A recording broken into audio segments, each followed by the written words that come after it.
Eis que o cetro cairá da tirana mão. About lying for the Lord. We passed $100 billion. E a justiça divina virá. I thought I was going to work for a charity, and the funds were never used for that. Pois que tudo se acabe, a terra e o céu. Is that true? That's not true. It's not true. There is more than one version of the first vision. Sempre resta a verdade que é luz para mim. We were spinning down to our death. A verdade eterna será. O membro fiel. Saudações, membronitas! Eu sou o Ozzy e esse é o Membro Pod, seu canal de podcast de estudo da história da Igreja de Jesus Cristo dos Santos dos Últimos Dias. No nosso estudo de hoje a gente vai dar uma olhadinha quem foi esse tal de Jedediah M. Grant. A gente já viu esse nome bastante, pelo estudo que a gente já fez, eu lembro desse nome por um discurso que, se eu não me engano, foi ele que falou, protegendo a poligamia de Joseph, falando, Joseph, se ele pedir tua esposa, você tem que ficar honrado, não tem que ficar chateado não. Que eu me lembro foi ele que falou isso aí. Mas vamos dar uma olhada aí quem é essa personalidade de hoje. Ele nasceu em Nova York em fevereiro de 1816 e faleceu em dezembro de 1856, 40 anos de idade quando ele faleceu, estava em Salt Lake. Morreu novo aí o Jedediah. Um dos primeiros cargos aí proeminentes na igreja foi presidente do Quórum dos 70, 1845, e depois ele virou apóstolo da igreja em 1854. 54 então aí já é a época de Brigham Young. E vamos dar uma olhadinha por que ele entrou no Quórum dos 12 Apóstolos, porque o Willard Richards, que a gente já tem um episódio sobre ele aí, faleceu. Então o Willard Richards estava aí como membro do Quórum dos 12 Apóstolos, e lembrando que o Willard Richards era primo aí, parente do Brigham Young. Então, Willard Richards morreu, entrou o Jedediah M. Grant no lugar. E olha só, ele não só virou membro do Quórum dos 12 Apóstolos, como também já virou segundo conselheiro, já de sopetão, entrando no Quórum dos 12. Vamos ver, o antecessor era o Willard Richards, então o Willard Richards era o segundo conselheiro na primeira presidência, e daí também quando o Jedediah M. Grant faleceu, quem entrou no lugar dele foi aquele Daniel H. Wells. E você vê que o cara ele ficou aí no Quórum dos 12 Apóstolos e como conselheiro na primeira presidência por 2 anos só, né? Lembrando que ele morreu aí em 1856, ele entrou em 1854, né, como apóstolo e conselheiro. Então, pouquinho tempo. A maior parte da vida dele, ele foi presidente do Quórum dos 70, ali em 1845 a 54. Também nem foi tanto, né? Foi o quê? 9 anos? O Daniel H. Wells, que entrou no lugar dele quando ele faleceu, o pessoal aí que estudou nossos episódios anteriores lembra, ele é o marido daquela Emmeline B. Wells. Ela aparece ali no episódio das Visões Fantásticas, no episódio do Charles Penrose, né? Ela trabalhava aí com os direitos das mulheres, né? Então, esse Daniel H. Wells é o marido dela. Ele foi presidente da missão na Europa quando o Charles Penrose foi servir missão lá também. Bom, vamos dar uma olhadinha em alguns detalhes sobre o Jedediah. Ele, a gente já viu então, né? Foi em 70, depois foi conselheiro do presidente Brigham Young. Ele é conhecido por seus discursos inflamados durante a Reforma de 1856. Lembrando que essa reforma a gente não fez um episódio sobre ela, né? Talvez valeria aí um episódio. Mas basicamente foi muita mudança que Brigham Young fez. Acho que vou marcar aqui, talvez a gente faça um episódio só sobre isso. Para resumir, essa reforma de 1856 foi muita mudança que Brigham Young resolveu fazer na igreja. A gente sabe, em 1852 que Brigham assumiu a poligamia. Brigham Young tinha várias outras novas ideias aí diferentes, o pessoal ainda estava seguindo um negócio meio diferente e Brigham Young queria estabelecer o dele. Então essas mudanças aconteceram em 1856, 1857. Por exemplo, muita gente até foi rebatizada, né, como um símbolo aí de um novo comprometimento aí com essas mudanças. Bom, então voltando ali pro Jedediah, nessa época das mudanças, né, você vê a reforma de 1856, né, foi bem o ano que ele faleceu, né, coitado, mas ele participou muito desse período aí de mudança, né, logo antes, né, de acontecer essa grande reforma, e o apelido que ele ganhou na época aí era de Marreta de Brigham Young. Então, pelo jeito, o cara pegava pesado aí nos discursos dele. Ah, olha só que é uma linkagem interessante. O Jedediah M. Grant não é ninguém mais, ninguém menos do que o pai do Heber J. Grant. Olha só. O Heber J. Grant, a gente sabe que foi um dos profetas da igreja.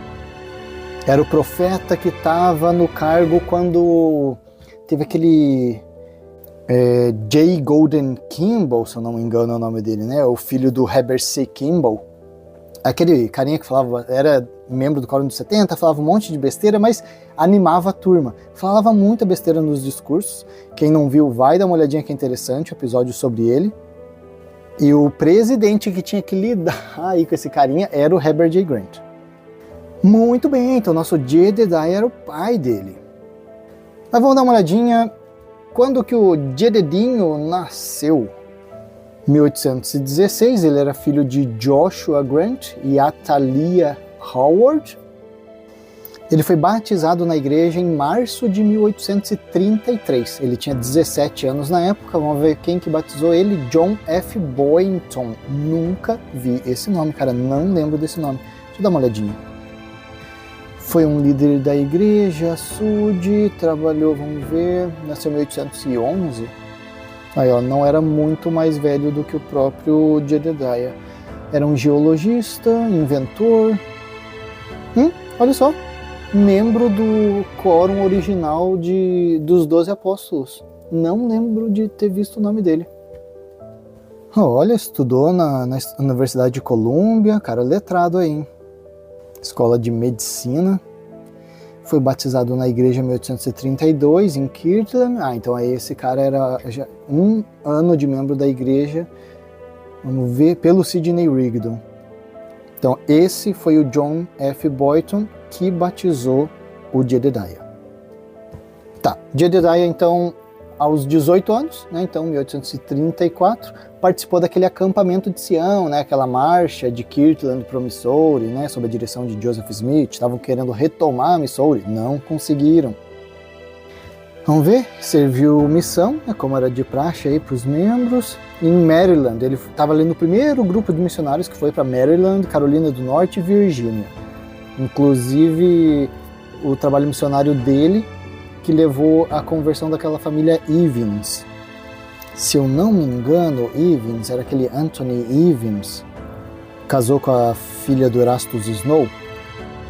Bom, além dessa missão aí, ele também serviu em 1844 numa missão um pouco diferente. Era uma missão, sim, religiosa, mas também política ao mesmo tempo. Para a campanha de eleição, né, de presidente dos Estados Unidos, que o Joseph Smith estava tentando em 1844, logo antes de falecer. Então o Jedediah estava nesse grupo aí de missionários que saíram para pregar e fazer campanha política. Vamos ver, entre eles estava o Wilford Woodruff, George Albert Smith e o Jedediah. O Jedediah, ele foi chamado como presidente dos 70 depois da morte de Joseph. Olha só, então na época de Joseph ele não era um líder aí proeminente da igreja. Com a morte de Joseph ele foi chamado, tá certo, né, 1845, foi chamado aí para a presidência dos 70. Que aliás, nessa época também a igreja perdeu muita liderança, né? Muita gente dispersou, tentou criar sua própria igreja. Então o Jedediah auxiliou aí como presidente dos 70, né, como uma liderança aí grande da igreja, e ele auxiliou nessa jornada para o oeste aí, né, para chegar em Salt Lake. E olha só que interessante, ele também tem uma vida política, ele foi o primeiro prefeito de Salt Lake. Ele serviu aí de 1851 até a morte dele. Lembrando que o pessoal chegou lá em 1846, 47, mas eles ainda não eram um estado reconhecido. Então é a partir de 1851 que ele assumiu como prefeito. Ele foi o primeiro a assumir esse cargo. Até a morte dele em 1856, 5 anos. Olha aqui, tem uma cidade chamada Morgan, em Utah. E ela foi nomeada assim em homenagem a ele. né, porque ele é Jedediah M. Grant, né, M é de Morgan. Jedediah Morgan Grant. Bom, os membros da igreja em 1856 estavam meio fubecando, né, não estavam seguindo muito certinho o que Brigham queria, então o Jedediah foi enviado ali para algumas regiões para chamar o pessoal para arrependimento, né, a região mais norte do território de Utah. Então aí que ele começou a inspirar essa reforma mormon que aconteceu em 1856. Por quê? Porque ele estava fazendo esses discursos inflamados nessa excursão dele ali para o norte de Utah. Ele chegava lá, né, ensinava o pessoal e chamava o pessoal ao arrependimento e oferecia um apelo aí para o pessoal ser rebatizado na igreja. Olha só que engraçado, né? Isso hoje nunca aconteceria, né? O pessoal chegou, se batizou, era uma vez só. Se está fazendo alguma coisa errada, daí tem o processo do arrependimento, né? Não de rebatismo. Aí no caso a igreja resolveu, na época, aí, fazer um rebatismo de todo mundo. Como a gente viu ali, né, ele morreu com 40 anos de idade de pneumonia. Pois é. Ele pegou pneumonia numa dessas excursões que ele fez.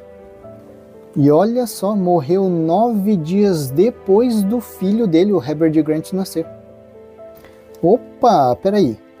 A mulher dele era Rachel Ridgway Evans. Então olha só, o Jedediah era casado com a Rachel Evans. E eu tô vendo aqui que essa Rachel, ela era prima daquele Anthony W. Evans, né? Que é o cara que a gente comentou que era casado com a filha do Erastus Snow, a Elizabeth Ashby Snow. Então aí, né? Olha só que pena. Heber D. Grant não conheceu o pai. 9 dias depois de ter nascido, o pai dele faleceu.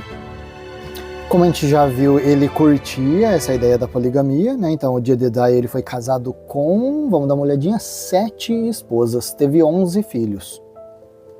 Dá uma olhadinha aqui nas mulheres dele. A primeira foi Caroline Van Dyck, depois Susan Fairchild. Essa Susan Fairchild trabalhou aí na presidência da Sociedade de Socorro depois. Rachel Ridgway Evans, que foi a mãe do Heber D. Grant. Margaret McMeans, Harriet Ann Hoagland, esse sobrenome Hoagland a gente já viu aí, tem alguém que é parente de alguém. Charlotte Alvina Carter e a última, Julia Maria Grohl. Bom, vamos dar uma olhadinha aqui no Joseph Smith Papers se a gente encontra alguma outra informação sobre o Jedediah. Ele era um agricultor. Trabalhou no templo de Kirtland ali de 1835, 1836. Fez parte do Conselho dos 50, ali em abril de 1844. Ele foi para a missão, né, que ele também ajudou na campanha política de Joseph, em maio de 1844. Né? Depois teve que voltar para Nauvoo ali por causa do falecimento de Joseph. Ele foi capitão de uma das companhias de Santos dos Últimos Dias, né, imigrando ali para Utah, em outubro de 1847. Então ele que liderou um dos grupos de pioneiros, né?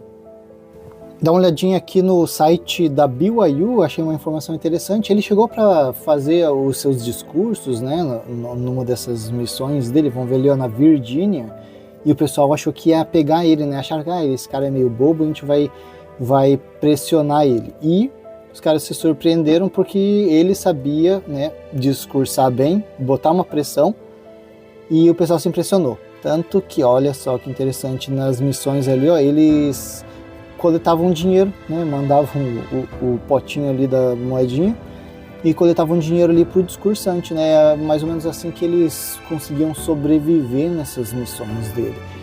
E olha só, o dinheiro que ele conseguiu coletar aí no discurso, ele conseguiu comprar um terno, um cavalo e uma cela.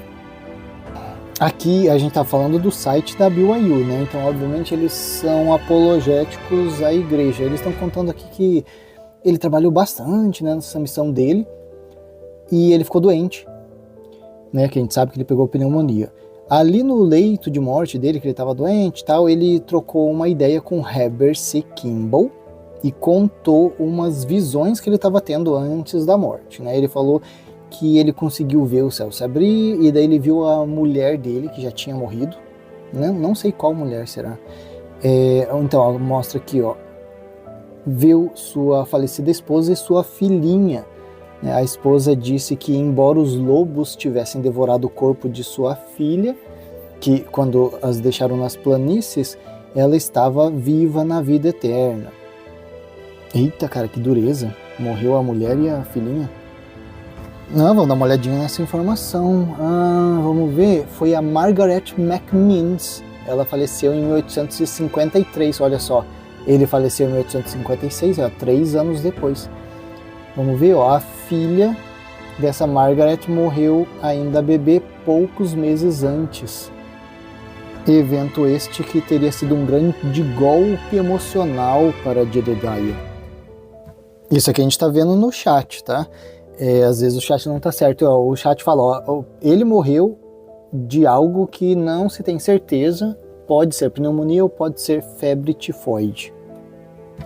Bom, vamos partir ali para o site Investigações Sud.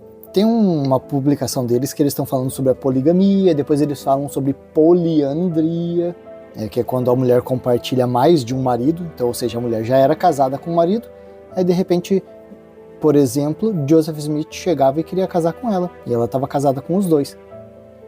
O pessoal ficava horrorizado com isso, né? Então, quando o Jedediah foi discursar sobre isso, né, para tentar defender Joseph Smith, ele falou que era uma prova de fé, né? Olha que legal. No Journal of Discourses, volume 2, página 14, isso foi escrito em 1855. Então aí, o Jedediah já era conselheiro na primeira presidência. Ele falou assim: será que o profeta Joseph queria todas as esposas dos homens que ele pediu? Não. O grande objetivo em vista era provar o povo de Deus, para ver como eles estavam. É óbvio, né? É óbvio que Joseph não queria esposa, né? A gente já, por tudo que a gente estudou de Joseph, a gente sabe que ele não queria a mulher dos outros. Era só um testezinho. Um ano antes, o Jedediah já estava falando sobre isso. Olha, 19 de fevereiro de 1854, Jedediah falou lá no tabernáculo sobre essa questão aí da poligamia de Joseph, e ele falou assim: Jedediah, quando a organização familiar foi revelada do céu e Joseph começou de todas as formas a adicionar esposas à sua família, que tremor houve em Israel. Dizia um irmão para o outro: Joseph diz que todos os convênios, casamentos anteriores estão acabados e nenhum deles é válido, mas apenas a nova aliança, que é o casamento com o poder de selamento do sacerdócio. Agora, suponha que Joseph viesse e dissesse que ele queria sua esposa. O que você diria disso? Eu mandaria ele para o inferno. Este seria o espírito de muitos nos primórdios da igreja. O que um homem de Deus diria? Quem se sentiria bem quando Joseph pedia dinheiro? Ele daria de bom grado. Mas se ele chegasse e dissesse: quero a sua mulher, sim, ele diria: aqui ela está, existem muitas mais. Será que Joseph Smith queria todas as esposas dos homens que ele pediu? Não. O grande objetivo em vista era provar o povo de Deus para ver como eles estavam. E se um homem de Deus vier a mim e disser: eu quero seu ouro e prata, ou a sua esposa, eu deveria dizer: aqui estão. Eu gostaria de ter mais para te dar. Tome tudo o que eu tenho. Um homem que tem o Espírito de Deus e a luz da eternidade nele não tem problema com essas questões. Pessoal, é uma prática aí que hoje a igreja não tem feito. Seria interessante, né? Imagina o profeta chegar e pedir a mulher dos membros da igreja. Obviamente que ele não queria, era só um teste. Quem quiser checar esse discurso inteiro, né, o discurso é grande, obviamente. O site Vozes Mormons fizeram uma publicação ali de 28 de setembro de 2016. O título é Jedediah Grant, entregar as esposas ao profeta. Eles deixam ali disponível o discurso inteiro aí sobre a poligamia. Inclusive, o Jedediah ele usa a história de Abraão, né? Deus mandou Abraão matar Isaac, né? E ele fala, você acha que o Senhor queria realmente que Abraão matasse Isaac? Não, era um teste, né? A mesma coisa aí com Joseph. Um outro discurso, publicado também pelo Vozes Mormons, do Jedediah Grant, fala sobre a crucificação de Jesus Cristo. Pois é, Jedediah achava que Cristo foi crucificado, ele foi morto por causa da poligamia dele. Olha só, Jesus Cristo era polígamo. Não só Jesus Cristo, mas também os 12 apóstolos dele praticavam a poligamia, por isso que eles foram perseguidos. E esse discurso do Jedediah é lá no tabernáculo, né, de agosto de 1853. Vamos dar uma olhadinha? Esse discurso está lá no Journal of Discourses, volume 1, página 341.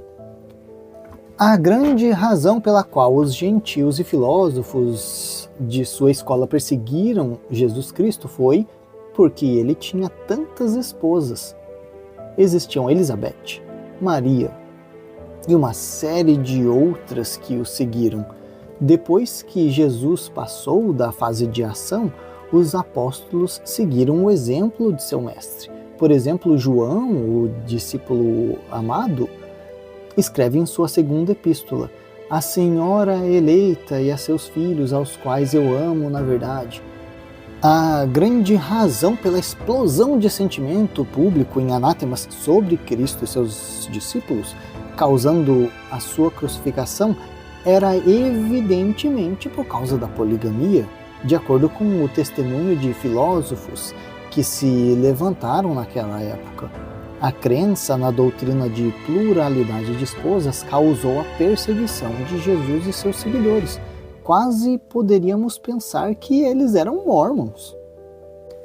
Bom, a igreja estava uma bagunça nessa época, porque o Jedediah, ele era na primeira presidência. E um apóstolo, o John Widitsoe, a gente já falou sobre ele repudiou esses ensinamentos aí do Jedediah, esse negócio aí de que Jesus Cristo era polígamo e foi por isso que ele morreu, né? O apóstolo John Widitsoe não gostou desse ensinamento. Uma outra publicação que cita o Jedediah M. Grant aqui no Vozes Mormons é chamada Famílias Divididas na Crise de Sucessão. E eles estão citando ali, né, que quando Joseph morreu, algumas famílias se dividiram, né, de forma que alguns membros seguiam, por exemplo, Brigham Young e outros seguiam o Sidney Rigdon, né, ou o James Strang, né, ou William Smith. E esse foi o caso do Jedediah M. Grant, porque ele seguiu o Brigham Young, mas a irmã dele seguiu o William Smith. Outra informação que eu consegui encontrar é na publicação J. Golden Kimball, Café no Chocolate Quente. Ele cita, né, esse J. Golden Kimball que a gente falou, né, falava besteira nos discursos dele, e ele estava trabalhando aí na época do Heber J. Grant, e ele falou que foi o pai de Heber, né, então o Jedediah M. Grant, que apresentou, olha, ele falou, foi o pai de Heber, Jedediah M. Grant, que apresentou a minha mãe para o meu pai. E eu acho que depois de me conhecer, Heber J. Grant lamentou esse encontro. Esse J. Golden Kimball sabia que incomodava. Mas olha só, interessante, né? Então o Jedediah apresentou o Heber C. Kimball para a mãe aí do J. Golden Kimball, que deve ser, não é a Villett, né? Porque a Villett foi a primeira esposa dele, a gente sabe que ele seguiu a poligamia também. Vamos ver quem que era a mãe? Christine Golden Kimball. Então foi o Jedediah que apresentou a Christine para o Heber. No site Mormon Think, a gente encontra informação aqui que foi o Jedediah M. Grant que passou a informação de que Joseph tinha morrido. Passou a informação para o Sidney Rigdon, né? E ele viu a reação do Sidney Rigdon, né? Então o Jedediah respondeu assim, né? O que ele viu, né? Ele falou, ó, o Rigdon respondeu de uma maneira simpática à morte de Joseph, né? Então ele não lamentou, né? O Sidney Rigdon falou, Joseph, onde está? Joseph, servo perverso, caíste por causa da tua transgressão. Tu tinhas a promessa de que se fosses fiel, viverias até a vinda do Salvador. Tu tinhas a promessa de traduzir mais dos registros sagrados. Oh, Joseph, se não tivesse pecado, poderia estar aqui. Então, quem relatou isso foi o Jedediah, né? Passou a informação para o Sidney. Falou aí que o Sidney estava aí tripudiando em cima da morte de Joseph. E uma última informação aqui, para a gente fechar o nosso episódio sobre o Jedediah, ele também se pronunciou sobre a expiação de sangue. Né? Então a gente sabe que o pessoal fez alguma coisa errada, não é o sangue de Jesus Cristo que vai pagar. Né? A pessoa tem que dar o próprio sangue, literalmente, para pagar esse erro aí. Então o Jedediah estava aí nesse grupo de líderes da igreja que ensinavam aí que alguns pecados eram tão sérios aí que o sangue do pecador tinha que ser derramado para poder receber o perdão. Mas tá aí, esse aí é o nosso Jedediah M. Grant, pai do Heber J. Grant, que virou profeta, era um defensor aí assíduo da poligamia, se destacou aí mais na época de Brigham Young, né, virou conselheiro na primeira presidência, dava alguns discursos aí inflamados, era mais rigoroso, né, e ele teve uma participação aí direta nessa nova reforma da Igreja Sud, na época de Brigham, em 1856.